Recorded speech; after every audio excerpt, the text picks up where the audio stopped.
Menanto.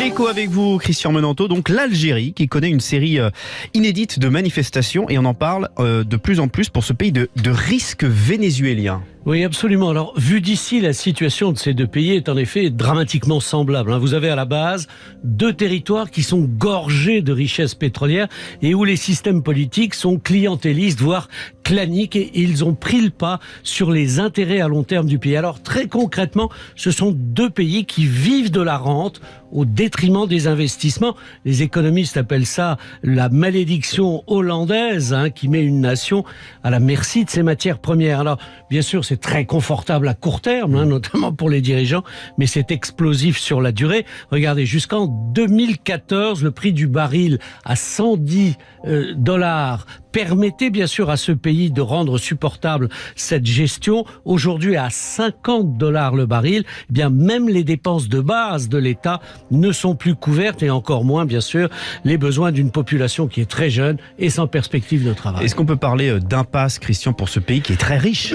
Oui, clairement, le propre d'une rente, et la rente pétrolière n'y échappe pas, c'est qu'elle a des limites. Alger disposait de 175 milliards d'euros de réserves il y a 4 ans.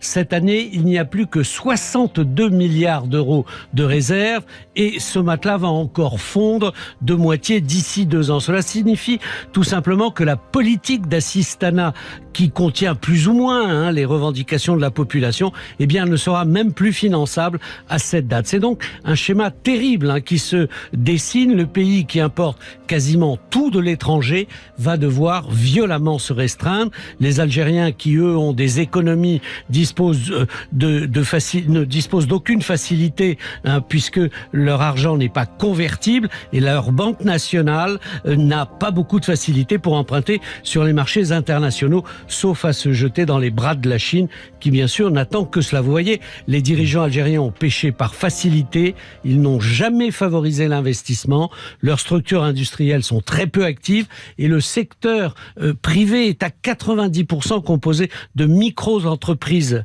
familiales. L'Algérie a donc des ressources financières qui étaient théoriquement considérables et qui aujourd'hui est socialement et économiquement face à un mur. Donc une évolution à la vénézuélienne est possible.